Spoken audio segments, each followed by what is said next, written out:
తనుజమ్మ, ఇది కదా మేము నీ నుండి కోరుకునేది. బ్రోతల్ ఇళ్లలో పుట్టిన కామెంటర్లకి క్లారిటీ ఇస్తున్నా. మా స్థాయి తెలుసా? మమ్మల్ని కొనగలరా? బాతు బచ్చల్లారా అన్న దువ్వాడ శ్రీనివాస్ గారు ఫోన్ చేశారు.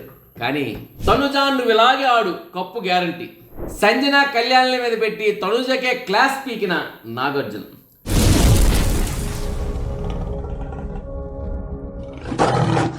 హాయ్, హలో, నమస్తే. నేను మీ ఎస్ఎస్ పట్నాయక్. చూస్తూనే ఉండండి పెమ్స్ టీవీ. షేర్ చేయండి, లైక్ చేయండి, సబ్స్క్రైబ్ చేయండి, గంట సింబల్ కొట్టడం మర్చిపోకండి. ఇక బిగ్ బాస్ అప్డేట్స్ విషయానికి వచ్చినట్లయితే, నేను ఆదివారం ఎపిసోడ్లో చాలా విషయాలు జరిగి దాని గురించి చెప్పుకోవడానికి చాలా మంచి సబ్జెక్టే ఉందండి. ఎందుకంటే యాక్చువల్గా మర్చిపోయాను. అమ్మ తనుజమ్మ, ఇది కదా మేము నీ నుండి కోరుకునేది.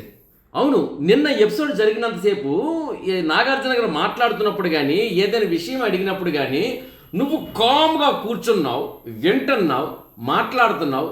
ప్రతిదానికి స్పందన ఒక చిన్న నవ్వు, అయితే స్వచ్ఛమైన నవ్వు లేదా ఒక చిన్న వెటకారంతో నవ్వు, నెగిటివ్ నవ్వు ఇస్తున్నావు, అంతేగాని వాయిస్ రైజ్ చేయలేదు. నెక్స్ట్, అక్కడ దివ్య మాట్లాడుతున్నప్పుడు కూడాను తప్ప ఒప్ప నువ్వు మీద పడిపోయేదానివి, అడిచేదానివి.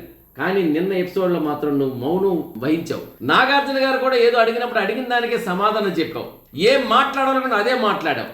టాప్ 1లో ఎవరున్నారంటే ఇల్లు ఇమాన్యుల్ పెట్టావు. ఎగ్జిట్లో ఎవరున్నారంటే ఎవరో ఇంకో వ్యక్తిని పెట్టావు, బర్నీ గారినే పెట్టావు ఏకంగా తీసుకెళ్ళి. కానీ కోపంతో దివ్యాన్ని పెట్టలేదు, నువ్వెక్కడ కక్షలు చూపించలేదు.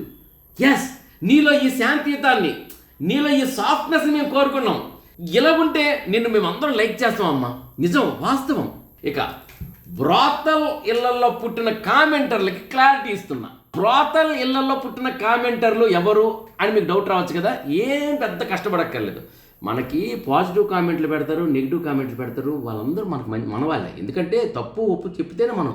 కానీ మనకనే కాదు, చాలా యూట్యూబ్ ఛానల్లో కానీ మిగతా ఛానల్లో కానీ వాళ్ళ భాష ఉంటుంది చూశారు, వాళ్ళు ఉపయోగించే పదజాలం ఉంటుంది చూశారు. ఒక్క మన ప్రోగ్రామే కాదు, మిగతా చాలా ప్రోగ్రామ్స్లో ఆ పదజాలం తెలియపరుస్తుంది వాళ్ళు ఏ అమ్మకు పుట్టారో ఏ నాన్నకు పుట్టారో.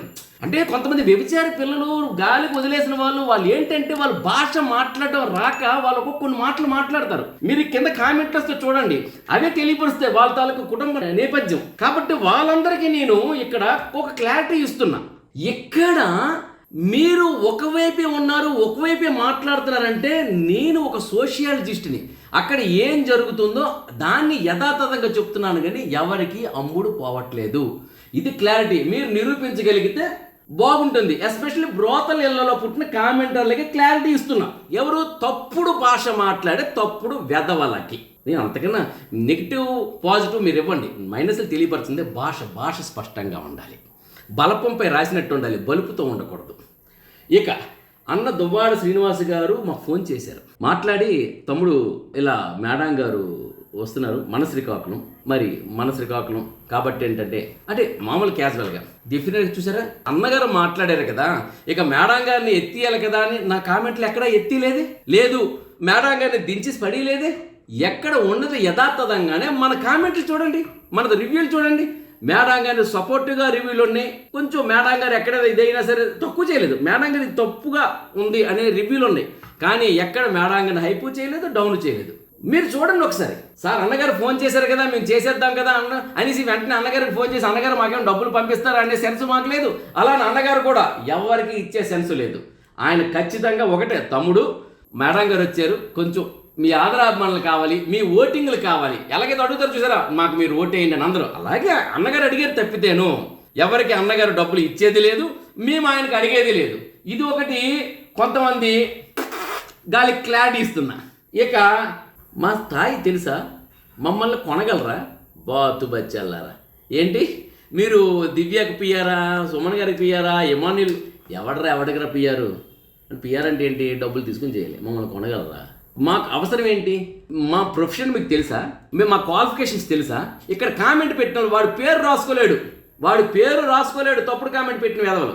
వాడు ఫోన్ నెంబర్ ఇంకేంటి, వాడు క్వాలిఫికేషన్ అసలు ఉంటుందో తెలియదు. ఎందుకంటే వాళ్ళు రాసి రాతలు కామెంట్ పెట్టినోడు అక్షరాలు చూడండి ఎన్ని పూర్తి తప్పులతో రాస్తారు. వీళ్ళు మాకు కామెంట్లు పెట్టడం అది మీకు సాధవడం అవసరమా? ఇక్కడ ఛానల్ పెట్టిన వాళ్ళు కానీ నడిపిన వాళ్ళు కానీ మా క్వాలిఫికేషన్స్ ఏంటి, మా జాబ్లు ఏంటి, మా ఆదాయాలు ఏంటి మీకు తెలియదు. అయితే ఎందుకు పెట్టాం? మీకు ఫాలోవర్స్ ఉన్నారా, లేకపోతే ఫ్రెండ్స్ ఉన్నారా, ఎంతమంది సబ్స్క్రైబర్స్ ఉన్నారు? ఓకే, మాకు దాని మీద కాన్సన్ట్రేషన్ కాదు, వస్తుంది. మాకు ఒక్క ఫాలోవర్ ఉన్నా పర్వాలేదు, కానీ ఆ ఒక్క ఫాలోవర్ ఉన్నా సరే మా మాట ఎక్కడ తగలాలి అక్కడ తగులుతుంది, అక్కడ తగులుతుంది అక్కడ చేరుతుంది. That is my capable. మా మాట ఎక్కడికి వెళ్ళాలో అక్కడ చేరుతుంది కదా. 1,00,000 మంది ఫాలోవర్స్ ఉన్నా సరే వాళ్ళ మాట ఎక్కడికో చేరదు, వాళ్ళు అక్కడే ఉండొచ్చు. కానీ మా మాట ఎక్కడికి చేరాలో అక్కడికి చేరుతుంది. అది మా కాన్ఫిడెన్స్. దానికోసం పెట్టింది. ఒక మంచిని మంచిలా చెప్పడం కోసం పెట్టిందమ్మా. ఇది ఒక మంచిని మంచి కోసం మంచిలా చెప్పాలి. అదేవిధంగా ఎవరిపైనా దూషణ వద్దు మాకు. వాళ్ళ పర్ఫార్మెన్స్ బిహేవియర్ని మీరు చెప్తే దాన్ని చూసి మీరు నడుచుకుంటారు, నడవడుచుకుంటారని. బిగ్ బాస్ అనేది ఒక సోషియాలజికల్ ప్రోగ్రామ్. It's enough. ఇక తనుజమ్మ, నువ్వు ఇలాగే ఆడు, కప్పు గ్యారంటీ. ఎందుకంటే నీలో సాఫ్ట్నెస్ చూసాం నిన్న. నువ్వు ఎంత సాఫ్ట్గా ఉన్నావంటే అదిరిపోయింది. నీలో పగ ప్రతీకారాలు లేవు. ఆట ఆడాలని తపనుంది. ఓడిపోతున్నప్పుడు ఏడుస్తున్నావు, ఏడొద్దు. గెలిచినప్పుడు ఏడుస్తావు, ఏడొద్దు. పోరాడుతున్నప్పుడు ఎక్కువ వాయిస్ రైజ్ చేస్తావు, చెయ్యొద్దు. తక్కువ చేసి మాట్లాడొద్దు. ఆపోండి, ఇటు వద్దు ప్లీజ్. బట్ నీ ఆట కాన్సన్ట్రేషన్ చూస్తే గూస్ బంప్స్ వస్తున్నాయి. అంటే నీలో మైనస్ ఎందుకు చెప్తున్నా అంటే చేరవలసిన చేరితే బాగుంటుంది, నీరు చేరుస్తారని. కానీ నువ్వు ఎంత చక్కగా ఆడుతున్నావు తెలుసా. ఇలాగే నువ్వు చక్కగా నిన్న నాగార్జున గారు మాట్లాడుతున్నప్పుడు పక్క దివ్య గారు ఏమన్నా సరే ఆ మాటలు నువ్వు అగ్రెసివ్గా ఫీల్ అవ్వలేదు. ఇంకొకరు అన్నా సరే నువ్వు అగ్రెసివ్గా ఫీల్ అవ్వలేదు. చిన్న నవ్వే, ఆ మౌనంతోనే గెలిచావు. భరణి గారు వచ్చి నీ దగ్గర వచ్చి రిక్వెస్ట్ చేసినప్పుడు కూడా నువ్వు భరణి గారిని దిగజార్చలేదు, భరణి గారిపై ఓన్ పడిపోలేదు. బట్ నువ్వు ఎంతలో ఉండాలో అంతలో ఉన్నావు నిన్న. నిజం. ఇలాగే నువ్వు వాడు. తనూజ విన్నర్ అని మేము చూస్తాం, మేమే రాస్తాం. నిజం, ఇది మేము మనస్ఫూర్తిగా చెప్తున్నాం. తనూజ విన్నర్. ఇక సంజన కళ్యాణ్ మీద పెట్టి తనూజకి క్లాస్ పీకారు నాగార్జున గారు. కళ్యాణ్ ఏమనుకుంటున్నాడంటే నన్ను గొప్పగా పొగిడారు అనుకుంటాడు, సంజన కూడా గొప్పగా పొగిడారు అనుకుంటాడు. కానీ డైరెక్ట్గా అమ్మాయికి తిట్టకుండా క్లాస్ పీకకుండా, సంజన నువ్వు గ్రేట్ అమ్మా, నీవు ఎలిమినేషన్లో ఉన్నా సరే నువ్వు నవ్వుతూ ఉంటావమ్మా అంటే నవ్వుతూ ఉండాలని ఆమెకు తెలియపరిచారు. అప్పుడు ఆమె ఎక్స్ప్రెషన్స్ చూడండి, తనూజ గారి ఎక్స్ప్రెషన్. ఆమెకు అర్థమైంది ఇది నా కోసమే అన్నట్టు. అంటే నాగార్జున గారు హింట్ ఇస్తున్నారు ఆమెకి. తనూజ నువ్వు ఓడినా సరే ఫ్రీగా నవ్వుతావమ్మా, నీ గురిండే రూమ్ మొత్తం నీ వైపు తిప్పుకుంటావమ్మా, నీలాంటిదే ఉండాలమ్మా, ఎన్ని బాధలైనా సరే నువ్వు ఏడవమ్మా, నవ్వుతూ ఉంటామా. ఇది ఇలా చెప్పి ఆమెకి హింట్ ఇచ్చారు. అదేవిధంగా కళ్యాణ్ గారికి, కళ్యాణ్ నువ్వు ఒక మాటపై స్టాండ్ అయ్యావు. నిన్ను నామినేట్ చేశారు, ఆటలను ఎలిమినేట్ చేశారని తెలిసినా సరే దివ్య వాళ్ళకి ఇచ్చిన మాట ప్రకారం నిల్చున్నావు, ఏడలేదు, ద్వేషం పెట్టుకోలేదు అన్నారు. తనూజ గారికి హింట్ ఇచ్చారు, నువ్వు నామినేషన్ ఎవరు చేస్తే ఏడుస్తావు అని. అదేవిధంగా కళ్యాణ్ కూడా అన్నారు, నువ్వు ఒక మాట మీద నిల్చుంటావు, అదేవిధంగా నువ్వు స్నేహానికి ప్రయాణం ఇస్తే అలాగే ఉంటావు, అరవవు కరవవు, ఇది నాలో నచ్చింది, ఇది ఒక కార్యసాధకుడి లక్షణాలు అని చెప్పారు. ఇది కూడాను తనూజ గారికి నాగార్జున గారికి హింట్ ఇచ్చారు. ఈ రెండు తనూజ గారు జస్ట్ పాటిస్తే చాలు, తనూజ గారి హిట్, సూపర్ హిట్.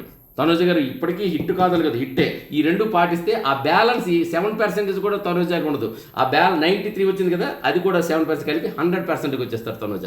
ఎందుకంటే సుమన్ సెట్ వచ్చింది ఆ ఒక్క మంచితనంతోనే 100%. కాబట్టి ఏంటంటే కళ్యాణ్కి, సంజనకి ఎవరి క్వాలిటీస్ వాళ్ళకున్నాయి, దివ్య క్వాలిటీస్ దివ్యకు ఉన్నాయి. అందరి క్వాలిటీస్ అందరికి ఉన్నాయి, ఎవరి ఆట ఆడది. ఇదండి. ఇప్పుడు ఈ మొత్తానికి చెప్పాలంటే ఏంటంటే ఫైనల్గా నేను చెప్పొచ్చేది ఏంటంటే ఎవరి ఆట వాళ్ళది, ఎవరి మాట వాళ్ళది, ఎవరి పర్ఫార్మెన్స్ వాళ్ళది. ఈ పెర్ఫార్మెన్స్లోని మనము చూసి బిగ్ బాస్ హౌస్లోని చూసి నేర్చుకోవాల్సింది చాలా ఉంది. ఏంటంటే ఎలా మాట్లాడాలి, ఎలా ఉండాలి, ఎదుటి వ్యక్తి మనపై దుమ్మెత్తిపోస్తే మనం దాన్ని ఎలాగా, బురదలో దించినోడు మన శత్రువు కాదు, మరి బురద నుండి బయటికి తీసినోడు మనకు మిత్రువు కాదు. సో ఈ విషయాన్ని మనం తెలుసుకోవాలంటే బిగ్ బాస్లో ఇదే జరుగుతుంది. గత వారం ఒకలాగా ఉండేది, ఈ వారం మారిపోతుంది, ఈ వారం ఒకలాగా ఉండేది, వచ్చే వారం మారిపోతుంది. అంచనాలు తారుమారు అవుతున్నాయి. ఇవి మన జీవితంలో కూడా మన అంచనాలు తారుమారు అవుతుంటాయి. అందుకని చెప్పేసి మనపై బ్యాడ్ కామెంట్ చేసిన వాళ్ళు ఉంటారు, గుడ్ కామెంట్ చేసిన వాళ్ళు ఉంటారు. ప్రతిదానికి మనము ఓర్చుకొని ముందుకెళ్ళాలి. మన యుద్ధం మనదే. సో ఇలాంటి విషయాలు అందిస్తున్న బిగ్ బాస్ కార్యక్రమానికి నేను కృతజ్ఞతలు తెలియపరుస్తూ మరిన్ని అప్డేట్స్తో మళ్ళీ నేను మీ ముందు ఉంటాను. అంతవరకు సెలవు, నమస్తే. నేను మీ ఎస్ఎస్ పట్నాయక్. చూస్తూనే ఉండండి పెమ్స్ టీవీ. షేర్ చేయండి, లైక్ చేయండి, సబ్స్క్రైబ్ చేయండి, గంట సింబల్ కొట్టడం మర్చిపోకండి.